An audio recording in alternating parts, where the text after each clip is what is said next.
So this young man uh,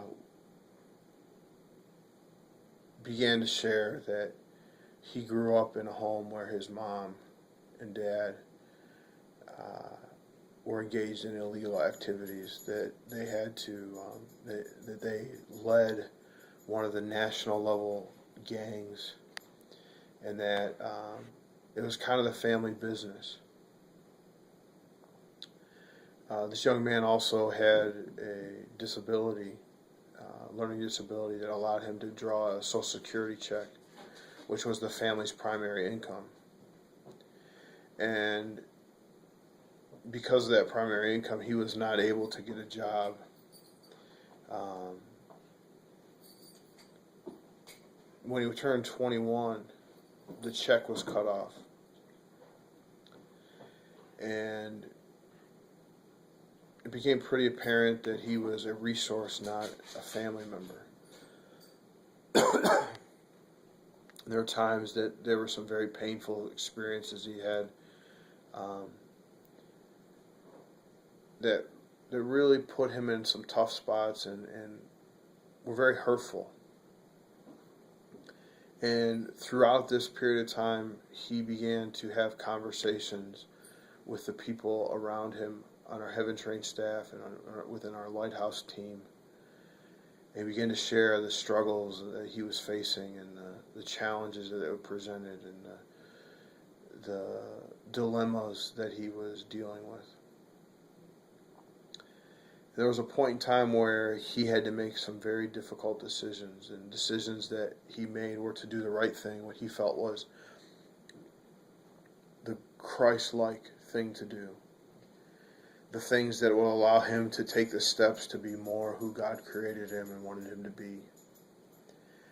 And in doing that, he basically became disowned from his family. It has been a tough road for this young man, but he's looking for work. He's looking for a place to live. He's trying to figure out all these things by himself, and there is no place to turn except for to many of our staff and family. And it's been tough because what we've learned over the years, and what's very difficult at times, is to know the difference when to step in and help somebody, when to stand beside them,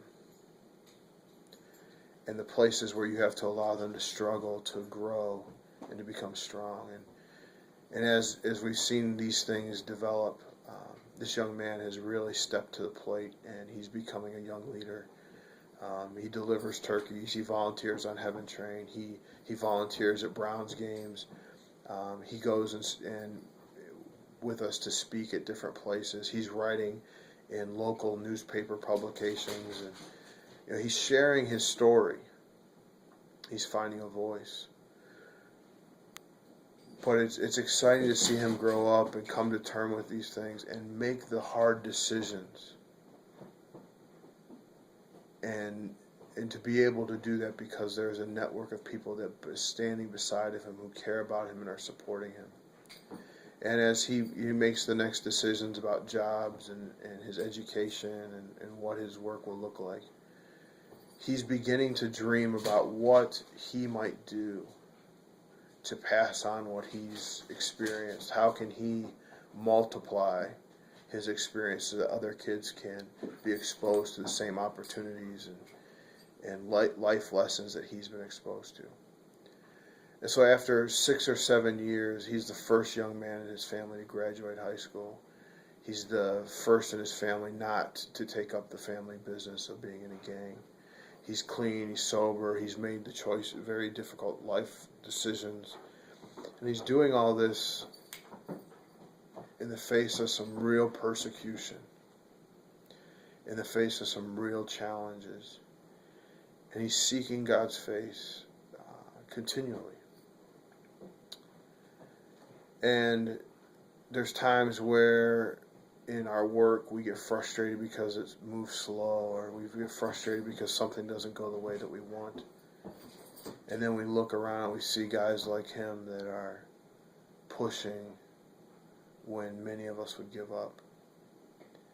And we begin to realize that it's because of relationships that these young people are making it and are growing and are becoming men and women that are going to change this world. So you need to, if you get a chance, you want to come and meet some remarkable young people, come up and spend some time in Cleveland with us. Because there are some young people not only that can change your perspective on the world, but really need to learn from your wisdom.